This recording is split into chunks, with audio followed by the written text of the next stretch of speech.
Hello and welcome to everyone. My name is Vladislav Faraponov, and I'm a global community lead with Rubryka. Rubryka is a Ukrainian media outlet that is focusing on solution journalism approach. And on behalf of Rubryka, let me say it's a great pleasure to welcome you tonight. And of course, as we already mentioned, the event will be published as a podcast. We are on every major platform speaking about podcasts, so you can subscribe and follow us there. The title of our podcast is Solutions from Ukraine. We are really the driver of solution journalism approach in Ukraine and Eastern Europe. As always, we dedicate our events to the armed forces of Ukraine. Without any further ado, I would like to start. So it's been more than 2 years since Russia started the full-scale war against Ukraine, and some people assume that international tension around Ukraine or on Ukraine is declining, especially compared to what we've seen in the first days of the war. And in my view, it's kind of understandable and predictable, but many in Ukraine really wonder actually what to do with that. I would say both at the government level and in civil society, which is always actively pushing for reforms, kind of pushing for more action from the Ukrainian government. And that's what we'll be talking about today. And of course, we will ask our speakers about their professional and personal experiences. So let me introduce our distinguished speakers, and we will talk about these issues with them more comprehensively. So today with us is Yulia Drozd, ABC News producer. We also have Christopher Miller, who is Financial Times correspondent for Ukraine, and he is also the author of the book The War Came to Us. And we also have Shawn Carrié, who is a freelance journalist. So thank you, three of you, for making it. And I think I would like to start with Chris. The amount of kind of disinformation around Ukraine is really enormous, and I have to confess that I haven't read the book, but the amount of presentations that I've seen that you have been doing over around 6 months, I would say. It's really enormous, and even the fact that these book presentations were made, I believe, is also great. So, speaking about the disinformation, the decline in attention around Ukraine, actually, what would you say to those around the world? Like, why should they keep interest high in Ukraine right now after 2 years? Yeah, that's a good question. Thank you very much, Vladislav. First of all, for inviting me to discuss all of this with you. Yeah, I think that's a good question, and certainly we hear a lot about Ukraine fatigue, right? And none of us here, I know, want the world to turn their attention away from Ukraine. In my personal meetings with people who are either visiting Ukraine or who I meet when I am traveling, or speaking to at the various events that I'm a part of, I always do tell them that it is important to not lose sight of what is happening here. I argue to them that I think what happens in Ukraine is going to have a big impact on the rest of the world. Many people that think Ukraine is some faraway place or that the war here doesn't impact them, I think are that's the wrong way to think, because I think certainly this war does impact them. It already has. The war will have ripple effects that will change people's lives in the United States, in Europe, in other countries. And if they want those ripples and changes to be positive for them, for Ukrainians, then they need to invest in Ukraine's victory. They need to support Ukraine. I think if Russia wins, then it could very well lead to a global power realignment, and it would certainly have a big, and I think a bad, security implication for all of us. It would embolden Russia, it would embolden China, Iran, North Korea. These are all authoritarian countries, and they would be aligned against us in the West. They would want to take advantage of a weakened Western alliance, and so I think this is the argument that I put forth to people when I meet them, that if you want things to change for the better, you need to invest in Ukraine and its victory. Absolutely, and I would just like to ask a short follow-up, because I believe that it is exactly what some Ukrainian officials actually were trying to make, to make this point that even if the war seems to be really far away from you, it's really not. And kind of, you're right about mentioning the global implications. But do you think still that this particular approach is really working, especially with those who, either not supported Ukraine so much, or was trying to stay kind of neutral? Yeah, I think if we want to go further, I mean, those messages that I just told you, that I typically tell people when I'm in various places. Hold on 1 minute. I'm getting a strange message here about my speaking language. Anyway, I think if we go a step further and we think about specifically who we are speaking to, then we can add in various details and arguments to try to persuade them, right? I might not need to explain so much of this or the importance of it to, let's say, a Democrat in America who is supportive of President Biden and his policy vis-a-vis Ukraine.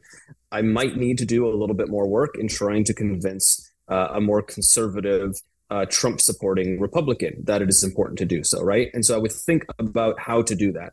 One way that I actually have spoken to people who are Trump supporters and are skeptical of Ukraine is to address some of the concerns that they claim to have. For example, they claim Ukraine is a corrupt country. They claim that Zelensky and leaders here in Ukraine are stealing the money that America is giving to Kiev for its defense. Now, those things are not true, and all of us here know that. But a lot of Americans who are Trump supporters, they hear his messages, they think that there is some truth in what he is saying, and so they want answers to those questions. Now, I'm not Ukrainian, but I've been here for 14 years, and I know the political system very well. I've met all of the Ukrainian leaders from 2010 onward. And I know this, the system. I know about corruption, and Ukraine is not a place without corruption, but there is also corruption in the United States and in every other country I've ever been to and reported on. And so I try to put it in perspective for them, and also to tell them, at least when it comes to, I'll pluck out one little thing here, the assistance and the billions of dollars that are going to Ukraine. That money, a lot of it is actually staying in America. So the financial support that the United States gives to Ukraine, a lot of it goes to manufacturers in the U.S. that are producing the weapons that the United States is providing to Ukraine. So they're actually this money is actually creating jobs in the United States and in many Republican red states that are not necessarily Democratic states, or would vote for Biden. So I try to make those points, and I think that I've maybe convinced a few people here and there, and I think any one person we can convince and sort of bring over to our side of understanding is a positive development. Okay, thank you. I would like to get to Yulia next. Basically, what's your take on keeping international audience in focus after 2 years? Actually, I think it would be really interesting to know actually what you and your colleagues are doing to change the status quo, and get Ukraine back to the top of headlines of news. Thank you for inviting me to this discussion. It's really interesting and important. So I don't think it's correct to say that Ukraine is not in the spotlight anymore, because everyone remembers about Ukraine whatsoever. It's just that there is a natural news cycle. We remember that the media and the TV channels are businesses, and they have to switch to other things that they are happening. For example, like what is happening in Gaza, in Israel, and wherever. So if Ukraine appears less on international media, it doesn't mean that the audience does not remember and does not understand what is happening in Ukraine. ABC has done a great job covering the events in Ukraine because we have been here since not just day one of the invasion. We have been since like 3 months probably before the start of the full-scale invasion, and we have been here constantly. We had 1-2 crews covering, being on air every day on top shows on prime time, and of course things changed a little bit since early October when events in Gaza started to happen. But still, Ukraine is being discussed in the US, and that's why. And of course, ABC is not a totally international channel like CNN. It's more like an American channel. But still, if we appear on air like 2-3 times a week, it's still okay. It's still really good because the audience doesn't need to see every day what is happening, especially if nothing is happening. Of course, we're covering some big events like strikes and Russian planes being shot down, whatever. But again, my key point is that if Ukraine is not on the news, on the screen, on air every day, it doesn't mean that the audience does not remember. What we should do, or the politicians or diplomats or activists, whoever, what we should do is keep explaining to people what is happening, keep reminding them, keep communicating also, because unfortunately, I don't see the Ukrainian government doing it in the right way as other people would do, as I would do it, as other people would suggest they should do it. So, yeah, I think that's a key point. Okay, I think we'll actually get back to the end of your statement just in a couple of minutes, and I would like to turn to Shawn. And Shawn, actually, before asking you a question, I would like to say that Shawn has been helping Rubryka as part of the team, and we do appreciate it so much. But actually, Shawn has like a lot of experience in international reporting as well, and I wonder actually what's your reflection on how media adapt to new realities in the context of a war, in particular, if we are talking about Ukraine.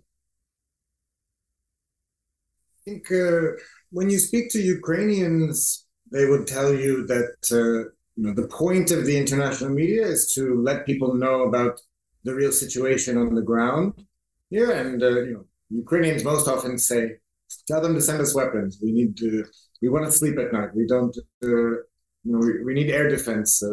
We can't sleep with the ballistic missiles like flying overhead and exploding, at 4 a.m. I think the media's purpose and responsibility is to put people in conversation with the people they share this planet with, and that demands to sort of stay in contact with what people are, what's really on people's mind. And it's true that people around the world, news fatigue is real, and it's not unique to Ukraine. It's really universal to people are tired of war. People around the world, it seems like there's only bad news, and that's something that the media have to adapt to. And I think the way is to really listen to people and not, as Yulia said, if people feel the media are giving them the same story all the time, that creates mistrust, it creates boredom, and people change the channel. And there's plenty of other things that people could entertain themselves with rather than investing their energy in caring about a conflict that happens on the other side of the planet. I would say that so media need to listen to audiences in order to keep their attention and put them in conversation with real people, with what we feel in Ukraine. And I think that can be done by addressing that issue head on, that people are tired of hearing only bad news. And that's something that Rubryka strives to do, is to say that there's more than just bad news. It's actually people who are doing things that are innovative, that's to address the war. And that's also showing what real people are living through and doing something about, because nobody here wanted to change their life and have to go to war. Nobody wanted to have to bury their friends and their loved ones or be separated from their husbands so that they could be on the front lines so that they can continue their life. But those are real people who are living through that. And if people don't I don't know, care about it, then I think that that's just because they are comfortable looking away. And we as journalists have to continue to sort of remind people that this is the reality here, and this is their neighbors.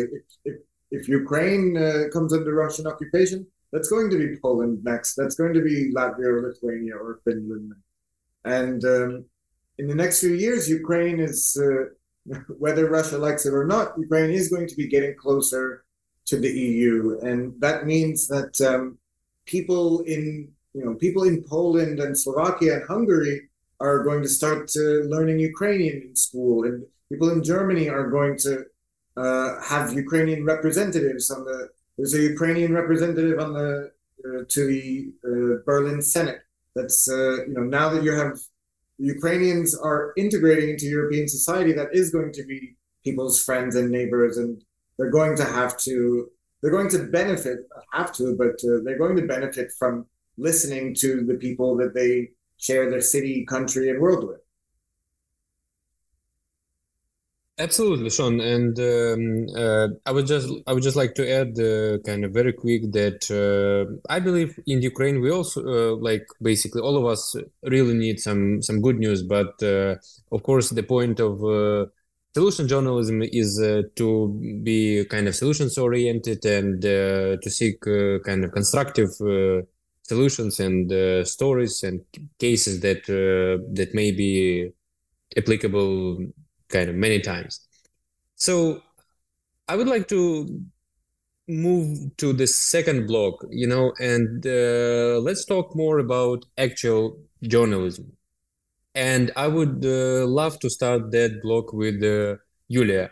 And actually, what you said before really kind of resonated with me, what I heard yesterday participating in a forum of strategic communications in Kyiv, and the communication advisor of Ukraine's foreign minister, Dmytro Kuleba, actually mentioned that it is important to stay optimistic within Ukraine and to show that optimism, internationally, because if kind of we are in Ukraine talking about that the attention and the assistance is declining, then kind of the narrative really sticks, and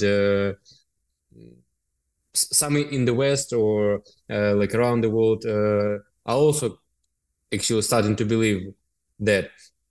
And I constantly see on social media that you're always looking, for some people, for your stories from different angles.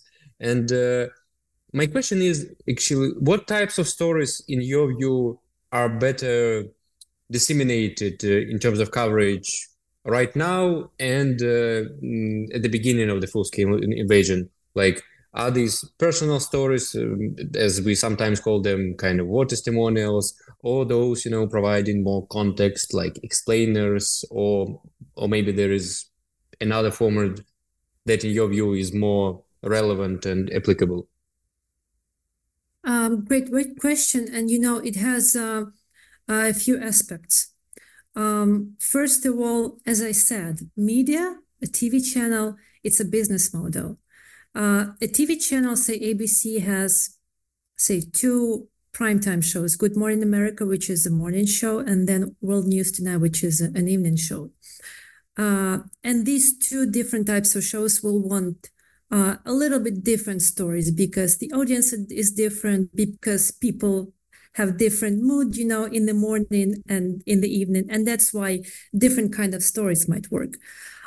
We also have different correspondents who, of course, they understand in general what is happening. The top priority is always news of the day, but they also have their, personal preferences as for the stories, what they consider to be important, what they also have different skills, like, for example, talking to people and making them open up to you and making the story even more compelling to the audience. At the beginning of the war, there were lots of news in general. There was a lot of things happening. And, the very fact of Ukraine beating Russia, repelling the attacks around Kyiv, the counteroffensive in Kharkiv, counteroffensive in Kherson, were major leverages or, say, points where the attention of the audience grew, and the audience actually believed in Ukraine's victory. These were the events that made the audience believe in Ukraine's victory. Also, things like hitting the Moskva flagship or other Russian landing ships or planes. News like this make audience believe in Ukraine's victory.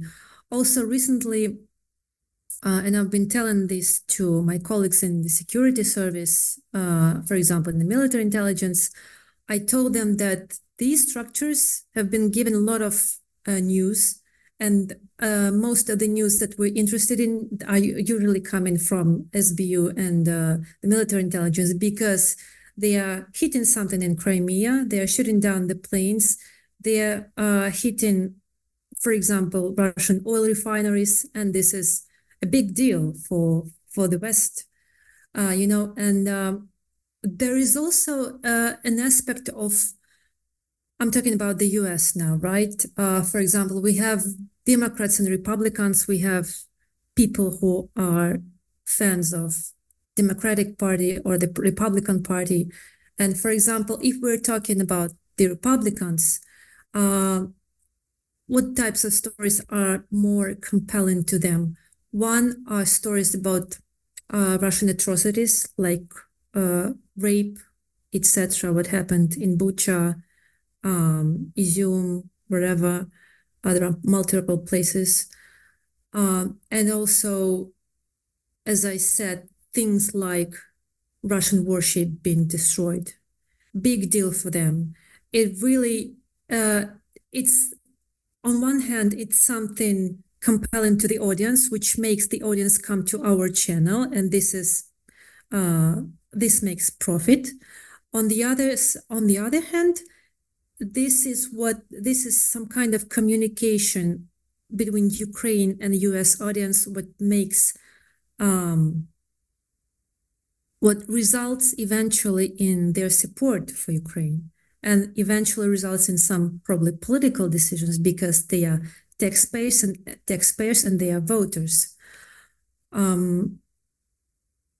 I personally also write for ABC digital platforms, and they're interested in various types of stories.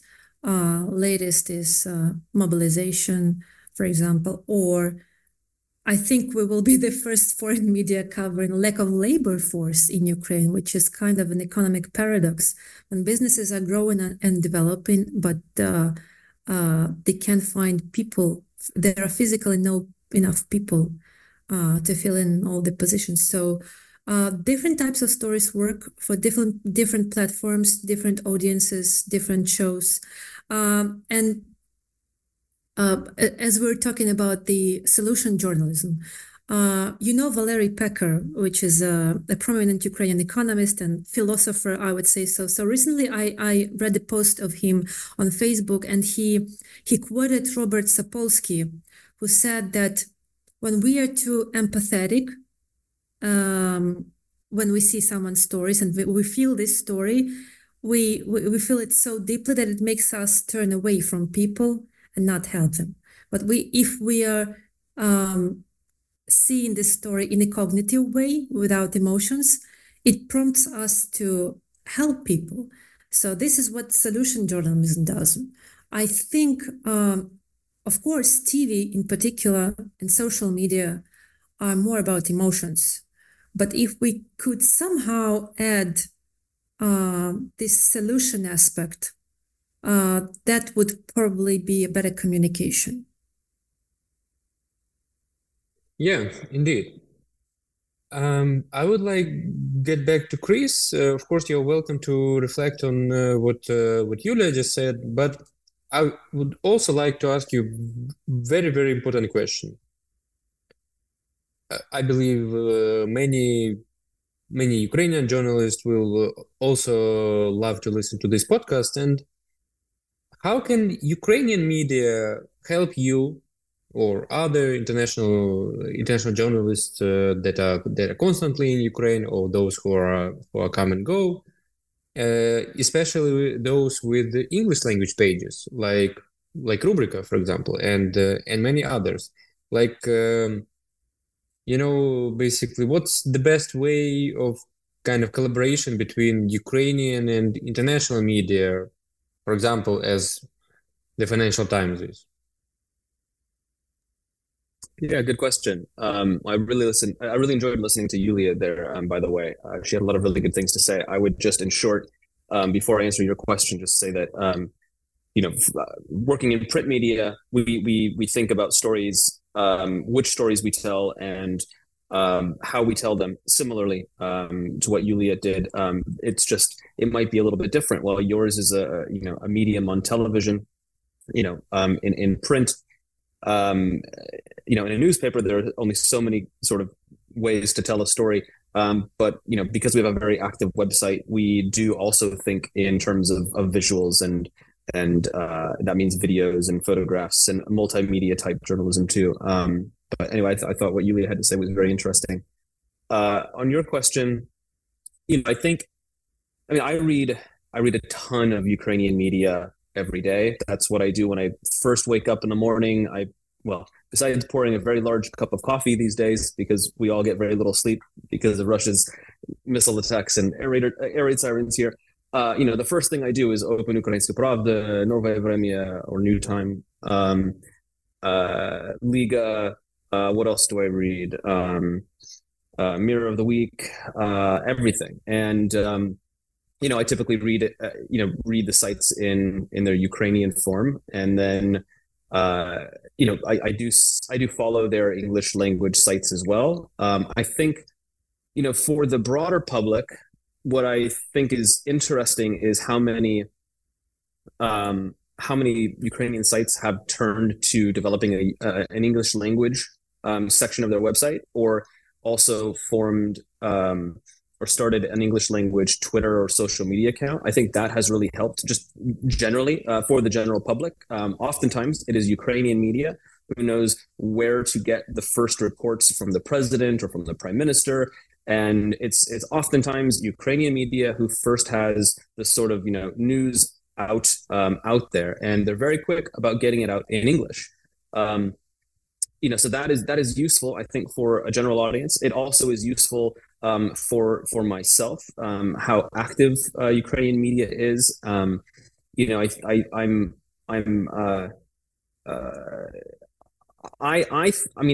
So I look at Ukrainian media sort of in the way that I think a lot of national media in the United States, my home country, looks at local media, right? Which is, we often look at local media in the United States, or me as a foreign correspondent, I look at Ukrainian media to generate ideas. I notice trends in local media. For example, I might see a report about, let's say, a court case regarding collaborators in Sumy.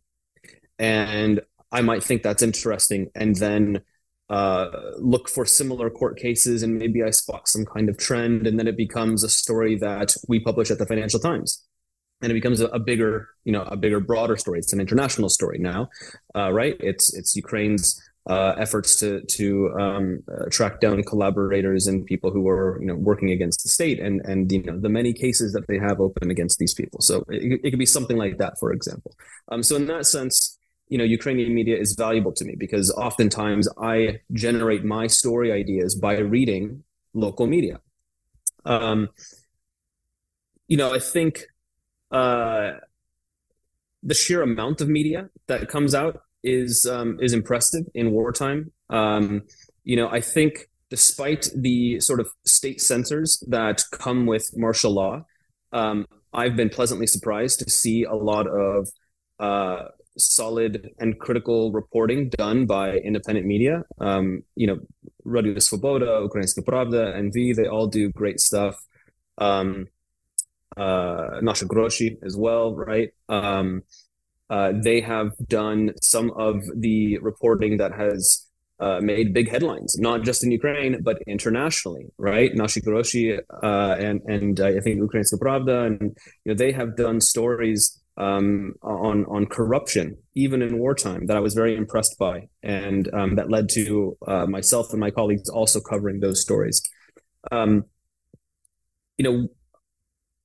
Maybe I will stop there, but I think just one last thing actually that I find helpful is that the journalist community in Ukraine is a very tight-knit group, I think, and that stems from even before wartime here, having governments oppress them and always being under pressure. And I think that made the Ukrainian media world a very tight-knit community. Over the last many years, especially the last 2 years, I think that community has also included and brought in foreign correspondents like myself. I spend a lot of time socializing with Ukrainian media, and that has helped me better understand Ukraine and the Ukrainian media world. I think it's also helped them, Ukrainian journalists, understand where we as foreign correspondents come from, what our editors are interested in, what interests us as correspondents. And so there is, I think, more than at any other time in my 14 years here, this real collegial sense between the two. At the same time, I do sense some competition and frustration, and I will admit that it does seem at times unfair that Ukraine's leadership, including President Zelensky, does not often give, or it seems, and correct me if I'm wrong, please, Yulia in particular, if you think that I'm wrong in that, I do find that anecdotally, it seems like Zelensky and a lot of Ukrainian leadership give more interviews to us in foreign media. And that could be because they need Western support, right? And American support in particular, military assistance, is critical. But I think it would answer a lot of questions that Ukrainians have if the Ukrainian leadership and the president in particular would sit down for more interviews in Ukrainian media. And that in turn would also help us out to get a better sense of the sort of local mood in Ukraine as well. I'll stop there so you can ask some more questions. Yeah, I can only chime in about that. Yeah, about please.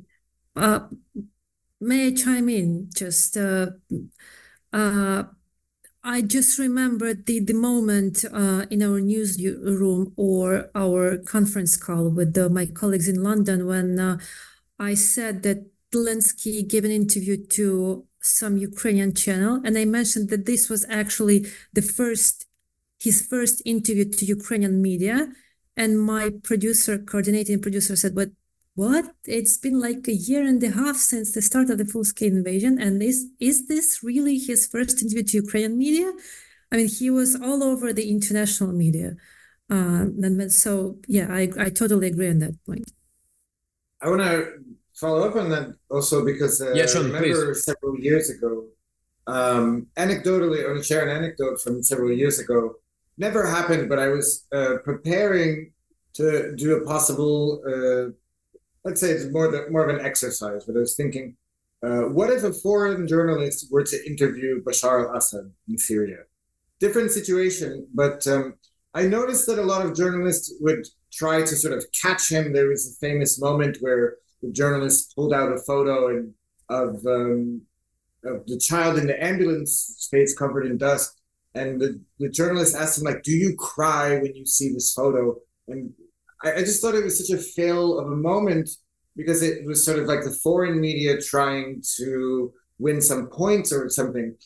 Anyway, what I thought would be the right approach is actually to talk about, in the case of Syria, Syrian media can't effectively ask Bashar al-Assad questions that are actually on the minds of Syrians.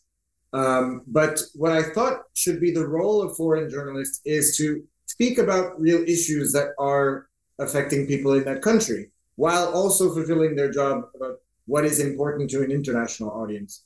So I think that what that makes me think of is the role of foreign media and what is important to an international audience and what is of interest, but at the same time balancing that what is actually relevant on the ground.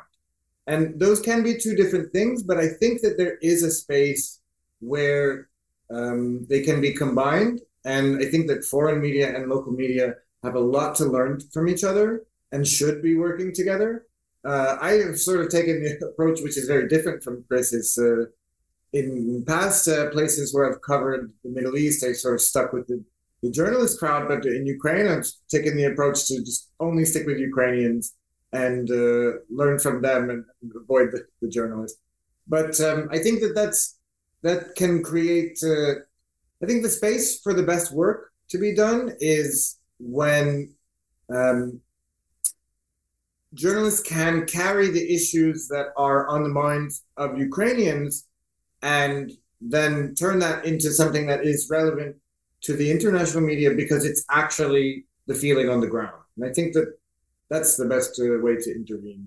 And so that could be, that can be, there are times when a story is not relevant to an international audience. And I think sometimes with the issue of corruption, Ukrainian journalists are in a tough place because they feel like if we report on corruption too much, then that could serve Russian narratives, and that would feed people who think that this is a corrupt country and that justifies invasion somehow. But I think that we shouldn't shy away from that because Ukrainians do care about corruption, and it does help you. I think when I speak to people, they tell me, it doesn't hurt Ukraine to report on corruption. That helps Ukraine to spotlight corruption in order to fix it and to eradicate it. And that's something that people do care about. They don't want their country to be corrupt. They do want stronger enforcement of laws that are not followed through on. And a lot of local issues that they might not be relevant to the, I don't know, the simplest example is like there's a lot of people who build stuff on top of buildings and it's not correct according to the zoning laws because, it's historical architecture here in Kyiv that, it's not legal for people to build a new penthouse on top of a historical building, but that's not really enforced. Is that relevant to an international audience? Probably not, because it's small stuff or like cars that park where they shouldn't, and it's not enforced or something. Is that relevant to an international audience? No, but when there is a case that people here want to highlight, and I think they see the purpose of media attention is to get politicians to move when they're not doing something about an issue. So I think on certain cases, there are instances where foreign media and local media can work together. As Chris said, I mean, what I'll call local Ukrainian media highlight issues, and then foreign media notice the trends and then can work to contextualize that for an international audience so that it fits the interest and also can speak to what people are feeling on the ground. Okay, Shawn, I think it's a great transition to our final block before the questions from the audience. And I would like to start it with my personal observation, if I may. Of course, I believe that journalism and media in Ukraine is not just about reporting, of course, and it also includes some strategies, constant balancing, like between telling the truth about everything that happened immediately, or, for example, waiting until the official government sources can publish something. And I'm referencing to the places of Russian attacks in particular. And probably the same applies to actually what Shawn just said about kind of hot news about some corruption scandals, but potentially, or some changes kind of within the government. And I think everyone in Ukraine really doubts kind of whether it's okay to post something. Like, are you helping Ukraine right now, or are you helping Russia in covering that, and stuff like that. So I have two questions for everyone, and also you're really welcome to reflect on each other's statements. And I would like to start with Yulia.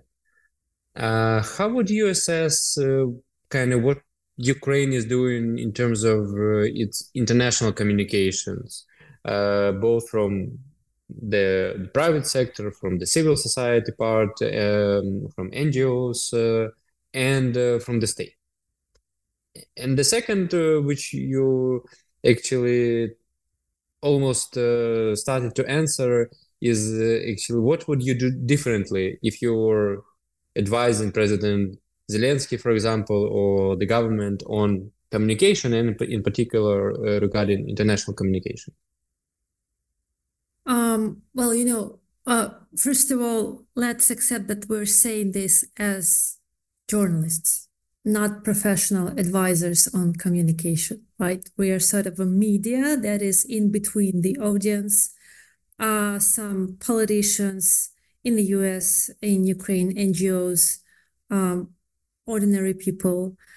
First of all, it's obvious that we are becoming less, let's say, Ukraine or Ukrainian authorities, diplomats are becoming less creative in communicating the need to help Ukraine to provide more weapons, to stop believing in whatever crap Russia is saying. I understand that's difficult, but maybe at some point we have to start painting the most pessimistic scenario that might happen to Europe and the US. I'm very happy that Emmanuel Macron started saying things that he started saying. I understand because of his political goals probably, but that's actually is very helpful now, especially when the aid to Ukraine is stuck in the US Congress. So probably we should start at some point describing the most pessimistic scenario, so that Europe and the West started waking up even more, because they've already awakened, but to make them even more sober, and to do that not from the point of view of, not from a position of a victim, but from a position of a fair player, equal player, and equal participant of this geopolitical process, right? The most important thing I would do differently if I were the president, God forbid. They've done poor, miserable job communicating with the Republicans. It's all about the Republicans now, right? It's mostly about the American aid, right? And now it's mostly about the Republicans, because the aid is stuck because of them. The president's office has done a miserable job communicating them since day one, since 2019, since Zelensky-Trump story, if you remember, right? So what they should do, for example, Zelensky was in DC in December, right, last year.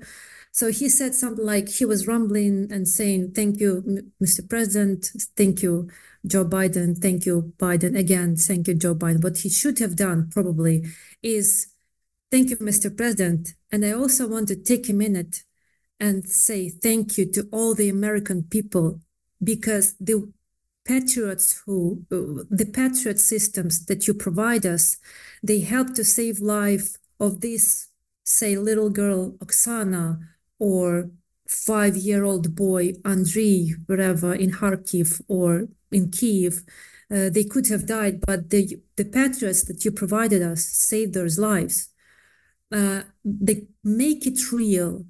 The Republican audience is kind of, I'm generalizing, but the Republicans are people who probably keeping a gun in their closet, and they like to watch action movies, and they like to feel themselves as heroes. So if you make a Republican who is watching your press conference on the news feel like a hero, like he saved someone's lives, that would probably be a better communication.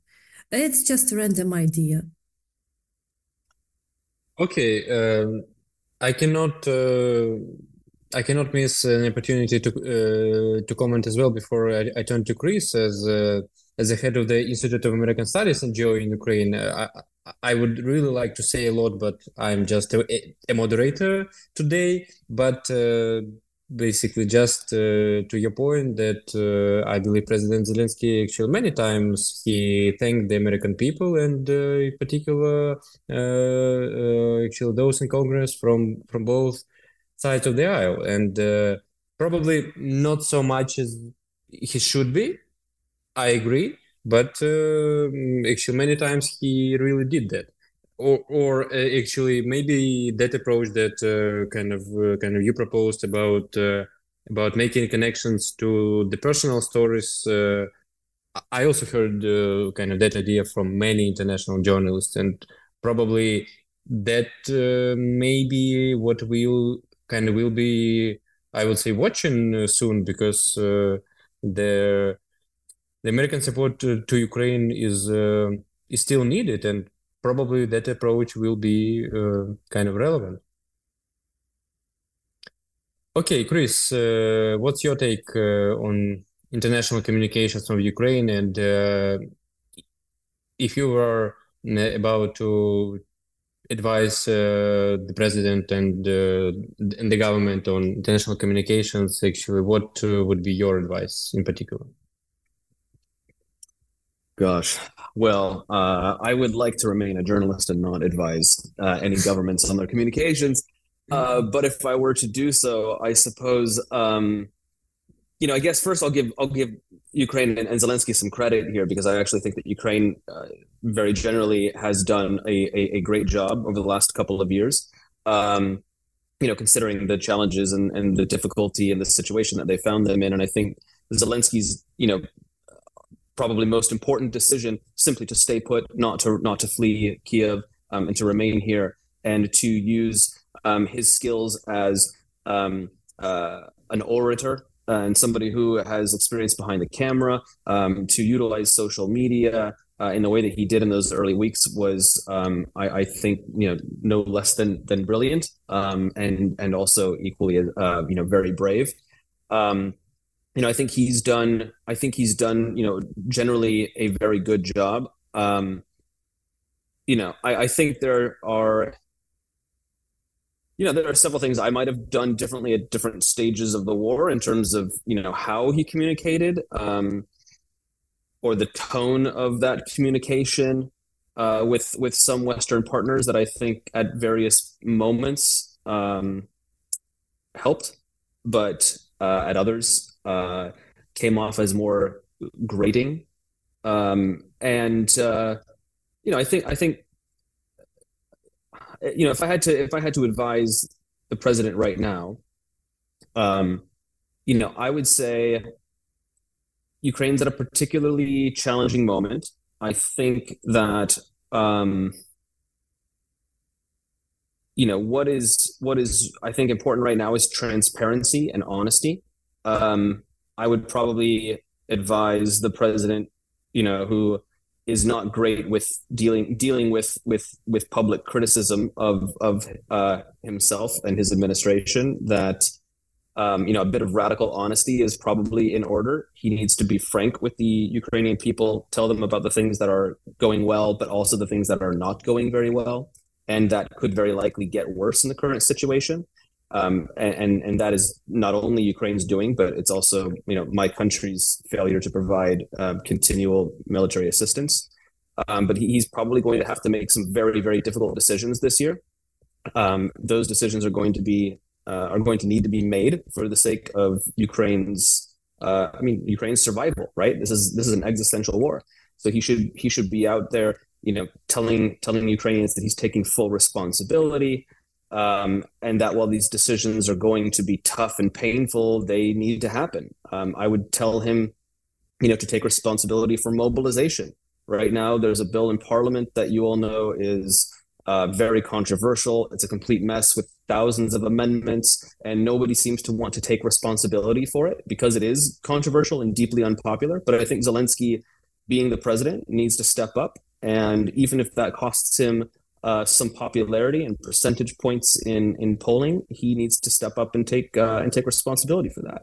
Mobilization, manpower is probably the number one challenge that Ukraine faces this year, not too far ahead of ammunition and weapons. But I think those things he should be doing sooner rather than later. I would maybe categorize it broadly as a dose of realism, right? I think the propaganda that has been fed to the public for 2 years is no longer really doing the service that it did early on to unite the country. And I think Ukrainians have I trust Ukrainians to have a pretty good sense of how things are right now. There's hardly anybody in this country that hasn't been directly impacted by this war. I think the latest poll, and you can correct me if I'm wrong here, the latest polling here showed that more than 70% of Ukrainians have been directly impacted by, know someone who has, I think, been killed or wounded in the war, right? I mean, that is a huge number of people. And I would argue that it's probably higher.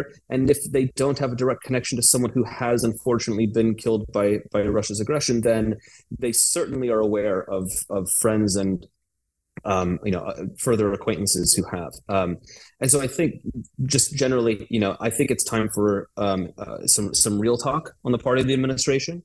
I think that's also going to help Ukrainian media in feeling less pressure about writing stories that are uncomfortable for the administration. They're going to feel more confident and comfortable and knowing that they're not going to be attacked for writing a story that could be viewed as critical in a negative sense. Because I don't think criticism has to be negative. Criticism can be constructive. And when it is, it is for the better, right? It can help to improve situations. Absolutely. And I think these points are really always important to keep in mind when we are talking about domestic kind of situation in Ukraine and actually what the president and his team are through every day. Shawn, I would like to hear your take as well before we move to our some questions from our audience. I mean, great points, Chris and Yulia. I agree with a lot of what's been said, and I mean, if I were to advise the president and the government here, I would advise them to help us do our job. I think journalists. I'm a believer. I truly believe that the best way to get people to your side of understanding is using the truth, is using facts and working like a journalist.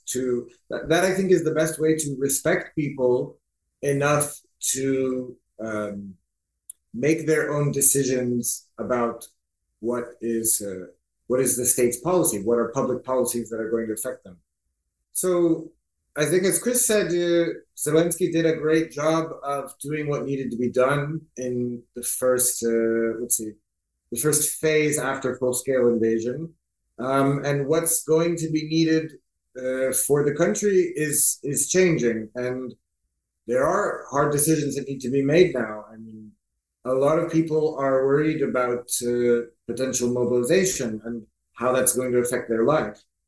Um, I think so. A dose of honesty is very needed. I think also something that Zelensky did a good job of is that he was really not afraid to be actively engaged in what were the points of conversation of the day. I remember, when the drone attacks on Kiev were something really serious at the moment, and at the time, Iran was saying like, "We don't supply drones to Russia," and then I think like the next day, he just like went on camera like next to the Iranian drone that was next to him on the floor, and he just like showed like quickly, just like that, like he responded to that immediately head on. So I think that he shouldn't be afraid to listen to what people are saying and not shy away from directly responding to that. As Yulia said, yeah, like Americans love their guns. That's certainly the fact, and I think that there should be some direct dialogue with that issue. That like, I mean, I think if I were him and I was speaking, or if I was speaking to a gun-loving Republican, I would say, what is the point of having guns if when somebody needs it that you don't use them? It's my opinion. That one of the things I'd like to say to Republicans if I had the chance. But I think dealing directly with the questions that people have on their mind and not shying away from them. And then secondly, helping us do our job. I think this is maybe something logistical for us journalists who work here in Ukraine, but I think that we'd like to see more accessibility from officials, especially when it comes to access to military zones.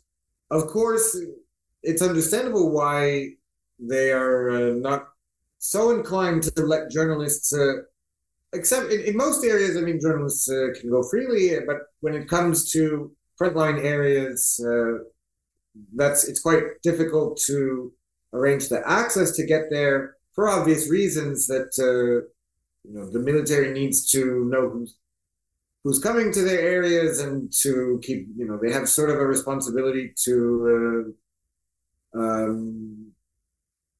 make sure that nothing, do their best to try to protect them, although there's been a lot of journalists killed, too many, and that's a difficult subject that I don't need to go into, but I think the journalists here would like to see more accessibility from officials and to areas so that we can continue doing our job.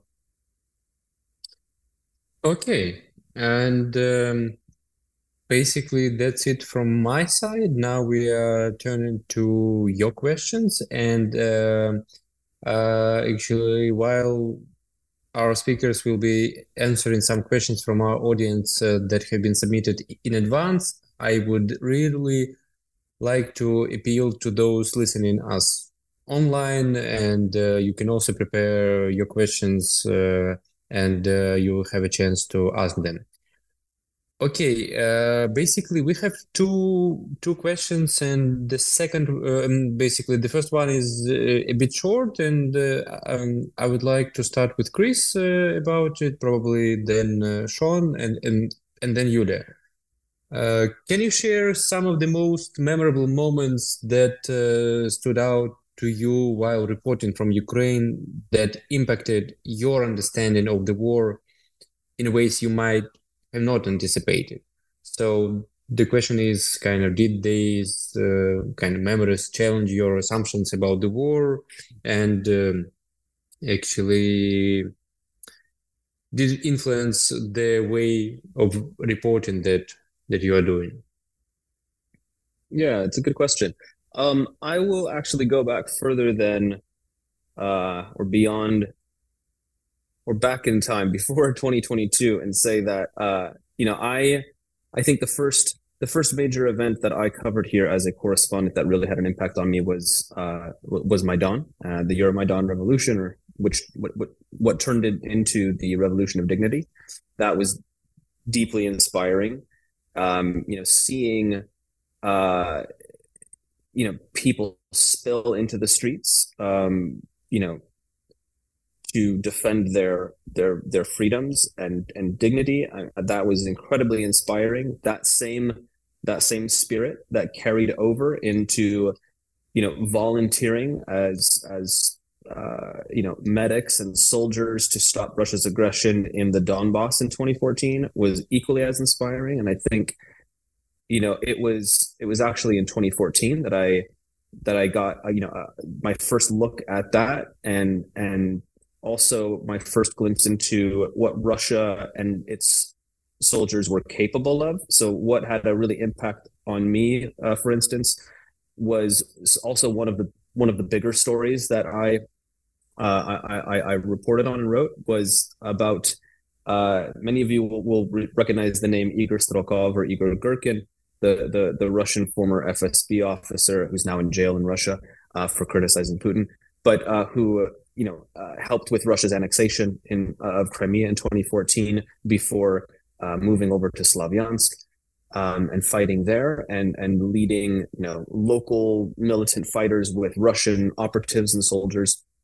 And the story that I was wanting to bring up was discovering a stack of documents in his office after he fled his office in Slavyansk that proved he and a group of other soldiers were carrying out executions by a firing squad of people there. And that, to me, illustrated the brutality that Russia was capable of and prepared to carry out in order, to laud over Ukraine, to control Ukraine. And so, reporting on that, seeing other instances, come 2022, a lot of this I was prepared for, but still shocked to see. Atrocities in Bucha certainly was a moment for everyone. I think that really, besides being disturbing, I think really cemented in everyone's mind that what Russia is capable of are monstrous acts, and that this really was a war of an existential war, a war of survival for Ukraine. There have been plenty of inspiring moments too. That sort of volunteer spirit is always something that I've found deeply inspiring, and seeing people rush to defend their country at the very beginning of the full-scale invasion certainly was that. It was a terrifying moment, fraught with uncertainty.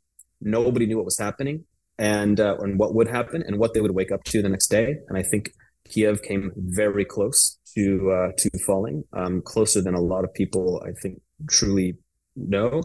And it was only because of that response by ordinary people who, were willing to do extraordinary things that allowed Kiev to stand and for us to be sitting here talking as we are, today. Yeah, I think that's what absolutely. makes me, if I could just make it quick and jump in, but I think that what, like Chris said, what makes Ukraine seem really special to me is the way ordinary people come together and help each other through this war. It's kind of like that moment when you realize that something is really happening around you and you start to actually talk to your neighbors. I remember especially when there were huge power blackouts last year, the way that people would check in on their neighbors and help each other, and just to really actually look at their neighbors, because it's so common living in a city that you will just like sort of go about your life and ignore your neighbors. But people really started to become kind of conscious and look around and check in on people and help them, and offer that when somebody doesn't have water on this street, people would say like, where is there there's groups where people are constantly in contact, finding out where is there electricity, where can you take a shower, and then also so that just really made an impression on me. And the other thing is, I think just today's Thursday, I think Tuesday I was meeting a friend and passed by a bar, and somebody came outside and said that we're calling attention to everyone. If you'd like to come inside, we're going to say goodbye to a Ukrainian hero. And I said, let's go inside and see what it is. And at first we thought that it was probably someone who was like going off to join the military and was having a send-off with his friends. And they showed a video on a projection screen, and it showed like these kind of funny home videos of this guy when he was a teenager and as an adult with friends and having fun. And then I kind of realized that it wasn't saying goodbye for him going to war, that it was a memorial and that he had died. And there was like 100 people just on a bar on a Tuesday night memorializing this soldier that, that's probably a bar he went to with his friends. And it's a real person that, this is what's happening on a random Tuesday in a random bar in Kiev, is that people are saying goodbye to friends that they used to drink with. And that just, tells me that it's really real what people are going through. And it's really special that the way that they come together. Okay. Yulia, please. I think I would recall 3 special moments, and also I would go back to 2014 to it was mid-January when the first death on Maidan happened. First people were killed. There was a moment I kind of understood that this is actually something bigger than just a peaceful protest to support European integration. It was a typical scenario of how you do a coup and how you, in terms externally, how you distract people from something bigger, which was actually an annexation of Crimea. That was a turning point. I remember that clearly because I was talking to my friend who is actually Crimean Tatar, and she has these connections among Crimean Tatar politicians, and she said, I think they will grab Crimea. I remember that phrase, I think they will grab Crimea. The second moment was the day before the full-scale invasion, when we reported that there was a meeting of the president with some of the MPs and military intelligence and law enforcement, and they reported to him that in the following 2 days, the situation on the front line would deteriorate. And we kind of understood that it's going to happen like tomorrow, because on February 11th, we already knew that this is, as our sources in Pentagon, they told us, this is no bullshit. Go to Lviv. We had a contingency plan in Lviv where we stay if something really happens. So on February 11th, we moved to Lviv. I stayed in Kyiv, and we reported that this thing about the situation, what's going to happen, and the third moment was the next day, on the day of the invasion. I remember that we reported that at 4:30 or something when the first explosions occurred in Kyiv, and then when everyone went to sleep after an early work. I saw Zelensky recording a selfie video and saying that I'm here, I'm not going anywhere. There was a moment for me, I understood that it's going to be okay. It's going to be okay. On the other hand, I later saw my colleague, foreign correspondent, he's British. I saw him, that he has this perception that Ukraine is going to lose, because, he spent too much time reporting from Moscow, and he stays, he's emotionally impressed that Russia is a big, huge bear, scary, powerful. So Ukraine is going to lose. And he was, looking for the facts or paying more attention to the facts that actually fit into his way of thinking, this framework. And for example, he was like paying attention to how many Ukrainian soldiers were killed in some battle, although it was like a few hours into this invasion. And I was like, we've just agreed that we do not report on casualties because it's going to be underestimated from the Ukrainian side, overestimated from the Russian side, so it doesn't make any sense.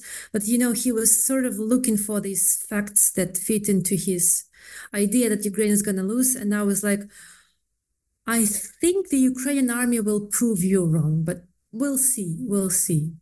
And of course, as Chris said, and as Shawn said, many things were inspiring, like people who actually start checking in on each other and helping each other and collaborate. Many awful things really made me think, like, is this even real? Because of all these atrocities, all these things that happened in Mariupol, we know about them thanks to brilliant reporting of AP journalists. Those were major sins as well. But I also think that the biggest things are still ahead, and we will see them, hopefully, and we will report on them. Absolutely. I have only the last question from the audience that has been submitted in advance, and I will ask all you to be brief, although the question is a bit long, but I'm trying to summarize it. Is the vision of Ukraine and Ukrainian issues still formed in the world from Russian disinformation narratives? And in addition, the question is, does the world audience understand that this 10-year war of Russia and Ukraine is built precisely on the destruction of Ukrainian identity and on a genocidal approach? And I think the question is about kind of comparison, like between actually 2014 and probably nowadays. Could I start? Because I'm sorry, but I'll have to run. Yeah, Chris, absolutely. I'll keep my answer short. I think if you were to ask people now what they know about Ukraine, they would be able to tell you a lot more about the place, the people, its leadership, events here than they would have if you asked them in 2014. Without a doubt, more people know about Ukraine today, and what they know is much better than what they were hearing about before, or what they may have thought of. It's no longer thought of as some backwater Eastern European country. I think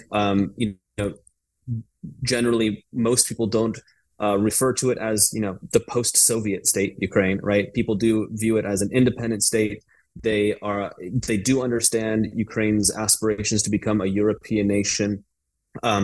I think there are more people now than ever before who view it as a partner nation, and not some foreign place. I think the internet and social media has helped a lot with that, right? It doesn't feel like it's so far away. These videos that Zelensky puts out every evening, the videos of Russian attacks, the photographs and videos that we see posted online from journalists, it all helps to bring the war much closer to people and into their homes. I think a lot of people, feel almost like they're here sometimes, for those who follow, really intensely.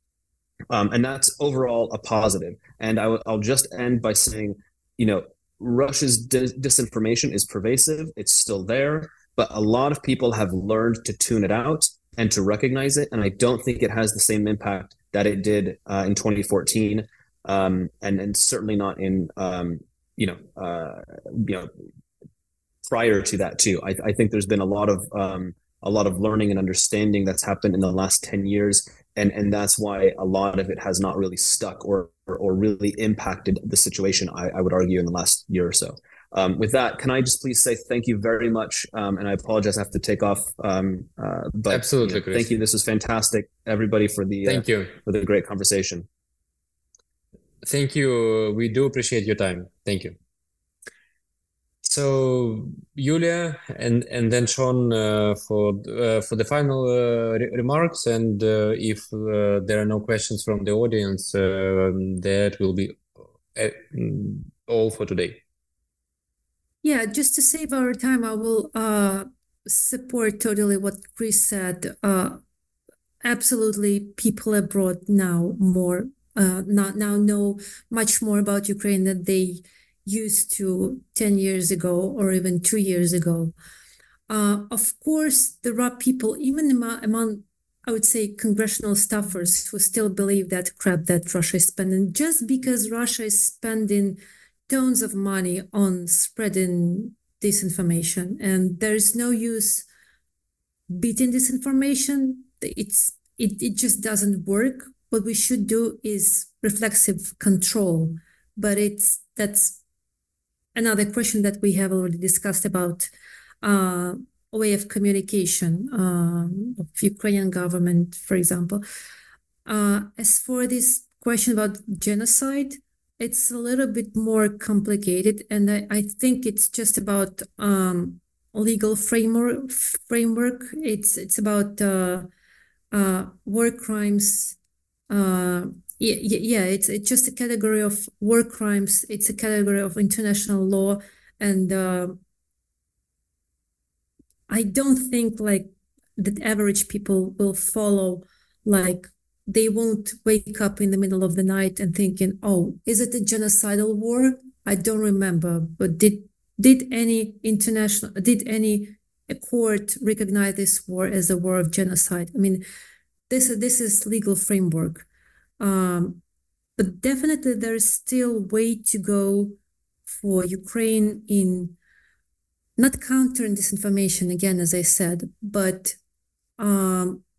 spreading more pro-Ukraine narratives from the position of a equal partner, a partner nation. Absolutely. Shawn, please. I think the best antidote to propaganda, especially genocidal propaganda in support of a genocidal war, is to show the truth of what Ukrainians actually are. I mean, I think, there's so much to be done, and there's so much to be covered here in Ukraine just about culture. I mean, does anybody know that Ukrainian beer is great? It's like as good as Belgian beer. It's amazing. Like, does anybody know that like Ukrainian fashion is so deep? Ukrainian food. I mean, everyone should read Yerkem Klopotenko and how he talks about food and Ukrainian, and how closely connected the parsnip is to Ukrainian identity. And I mean, the way that every sector of the society, artists and musicians, is mobilized to help their community, their country win this war and recover from what's been destroyed. I mean, that alone, I think, like once you see that, if you came to Ukraine and saw all of that going on, there's no way that you can possibly believe that that this is like some kind of Nazi regime that is like oppressing people, that is marginalizing Russian speakers. Like, there's no way that if you saw the reality, you could buy into Russian propaganda. And so our job is to simply, I think we'll get a lot from just showing the truth of how much Ukrainian society exists and is thriving. That's the vaccine to any kind of propaganda. Absolutely. And basically, this is the final call to those listening to us online. It's more than 1 hour and 20 minutes. And if you have some questions, this is exactly the time. If not, Well, of course, actually, we and I in particular have a lot of questions, but I'm afraid we will have to leave it there. So thank you everyone for participating today. Thank you our incredible speakers. You made this event really, really fascinating, and we do appreciate your time and your contribution. Of course, we'll be also hosting events soon, so stay in touch and read Rubryka in English and support Ukraine. We are actually, all of us are working toward a very clear goal to make Ukraine win in this hard but important war. Thank you very much. Slava Ukraini!